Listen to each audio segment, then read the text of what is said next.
Drex Real Digital, Matrix, versão brasileira. O que é uma CBDC? Central Bank Digital Currency. As CBDCs, ou moedas digitais de bancos centrais, têm ganhado cada vez mais destaque nas discussões de governos em todo o mundo. Elas representam uma forma de dinheiro digital que está sendo amplamente explorada e pesquisada por governos em todo o mundo. Essas moedas digitais oferecem uma alternativa ao dinheiro fiduciário tradicional, apresentando uma série de vantagens notáveis para as transações nacionais e internacionais, especificadas pela velocidade, segurança e custos restritos. A realidade.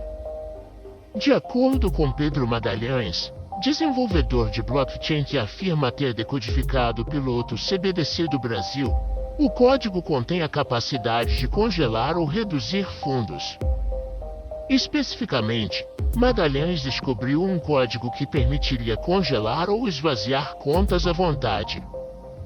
Como previsto, um especialista em blockchain revelou recentemente características arriscadas no código da moeda digital piloto do Banco Central do Brasil, CBDC. Ele revelou que o código-fonte do CBDC contém uma capacidade notável, ao mesmo tempo, preocupante, a capacidade de congelar ou reduzir fundos nas contas dos usuários. Foi então esclarecido que o projeto piloto se destina apenas à utilização em ambiente de testes e que a arquitetura apresentada poderá sofrer novas modificações. Pedro Magalhães, desenvolvedor de blockchain e fundador do Iora Labs, disse mais tarde que realizou uma análise reversa do código-fonte aberto do CBDC brasileiro, revelando funções dentro do código. Essas funções incluem bloquear e desbloquear contas, alterar saldos, transferir moeda entre endereços e criar ou destruir moeda digital a partir de um endereço específico. Magalhães também afirmou que o Banco Central do Brasil provavelmente manterá essas funções para empréstimos garantidos e outras transações financeiras baseadas em protocolos de finanças descentralizadas, DeFi. Ele apontou a falta de especificidade do código quanto às circunstâncias em que os tokens podem ser congelados e, mais importante, quem detém o poder de executá-los, conforme afirmado. Uma coisa é concordar com uma negociação e executar uma negociação DeFi envolvendo vários blockchains. Outra coisa completamente diferente é uma instituição que tem a capacidade de congelar o equilíbrio por sua própria vontade. E foi precisamente assim que desenvolveram contratos inteligentes. Esses aspectos deveriam ser sempre expostos publicamente em contratos inteligentes e discutidos com a população, o que ainda não foi feito. Não é de surpreender que parte da comunidade das criptomoedas esteja preocupada com o impacto de um CBDC na liberdade financeira e na privacidade. Pedro Magalhães argumentou que, embora tais preocupações sejam compreensíveis, um CBDC poderia oferecer alguns benefícios. Na verdade, ele explicou que os impostos seriam facilmente rastreáveis, permitindo ao público verificar como os fundos fiscais são alocados e monitorar as compras feitas pelo Estado via blockchain, aumentando a transparência nas emendas parlamentares. Fábio Araújo, economista do Banco Central do Brasil, também destacou que o real digital poderia reduzir as filas dos balcões dos bancos e proporcionar um ambiente mais seguro e confiável para a inovação empresarial. Disse que o piloto do real digital está sendo executado no Hyperledger Besu, um blockchain compatível com a máquina virtual Ethereum, EVM, que é gerenciado de forma privada. Por não ser público como as redes principais Bitcoin ou Ethereum, exigirá a aprovação do Banco Central, disse Magalhães. A Human Rights Foundation, HRF, uma organização sem fins lucrativos, revelou o seu rastreador de moeda digital do Banco Central, CBDC, durante o Oslo Freedom Forum. O rastreador online fornece materiais educacionais e orientações e deverá estar totalmente operacional até o final do ano. O rastreador foi desenvolvido após uma bolsa de 8 meses anunciada pela HRF. De acordo com o CBDC Tracker, um site independente de código aberto, a maioria dos bancos centrais em todo o mundo ainda está na fase de pesquisa dos CBDCs, mas até agora apenas 3 CBDCs foram realmente lançados. Estes incluem o $100 das Bahamas, Yandex na Jamaica e Naira na Nigéria. O site também lista 14 projetos piloto, incluindo o Yuan Digital chinês.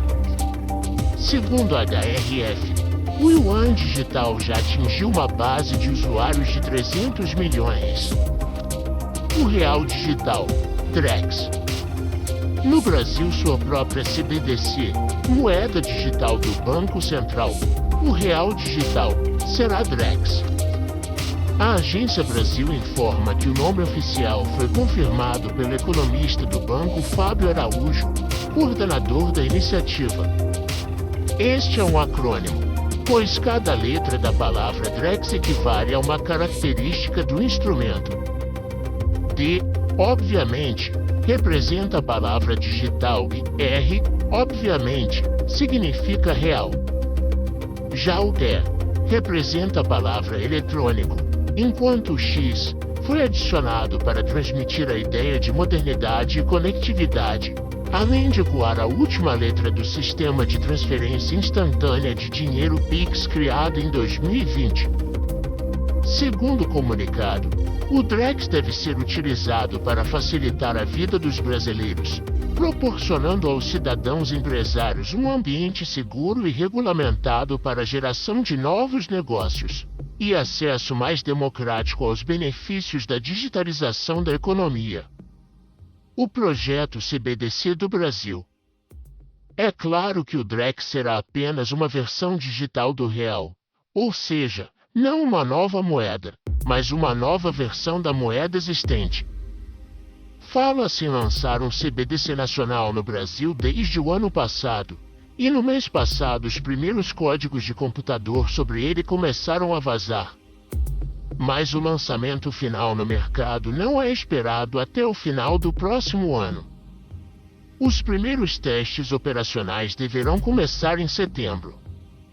Dado que iniciativas semelhantes em outros países não tiveram muito sucesso, não é fácil entender por que o Brasil quis prosseguir com isso. Geralmente, acredita-se que a vantagem real de usar um CBDC em vez de uma moeda fiduciária regular, em formato digitalizado, é principalmente permitir ao Banco Central monitorar melhor os fluxos monetários. Na verdade, a menos que seja utilizado em contratos inteligentes, um CBDC não acrescenta benefícios relevantes para os cidadãos. Na verdade, os contratos inteligentes não podem utilizar moedas fiduciárias tradicionais, a menos que sejam criados pelo próprio Banco Central. Enquanto na plataforma dos CBDCs, em teoria, também se poderiam alojar contratos inteligentes de particulares, ou seja, programas de computador que realizam transações financeiras de dinheiro de forma independente, embora de uma forma perfeitamente previsível. Por exemplo, o DREX deverá ser apenas uma moeda grossista, não utilizável diretamente pelos utilizadores retalhistas, porque será acessível apenas através de carteiras virtuais ligadas a instituições de pagamento, tais como bancos e bancos correspondentes. Concorrência. À luz de tudo isso, fica claro que os CBDCs não são, e não podem ser, concorrentes das criptomoedas. Também parece improvável que possam ser concorrentes das stablecoins, que são tokens criptográficos que replicam o valor das moedas fiduciárias. Stablecoins são anônimos, ou pelo menos pseudo-anônimos, incensuráveis e também podem ser usados em protocolos financeiros descentralizados. Os CBDCs não serão anônimos e estarão absolutamente sujeitos à censura. nem poderão ser utilizados diretamente em plataformas financeiras descentralizadas.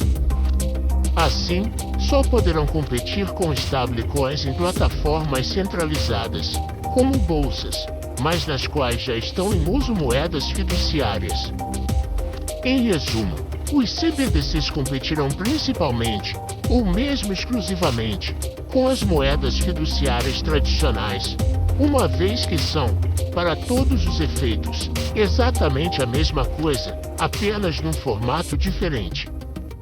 Mesmo em bolsas centralizadas, aqueles que optarem por usar stablecoins em vez de moedas fiduciárias provavelmente continuarão a preferi-las aos CBDCs no futuro. Por todas estas razões, a suposição que já circula há algum tempo é que os CBDCs serão um passo em frente, especialmente no que diz respeito ao combate à lavagem de dinheiro e à monitorização do financiamento antiterrorista. Além disso, CBDCs como brasileiros serão utilizados quase exclusivamente por brasileiros, bem como por aqueles que ficam no exterior, mas precisam fazer transações financeiras do exterior para o Brasil.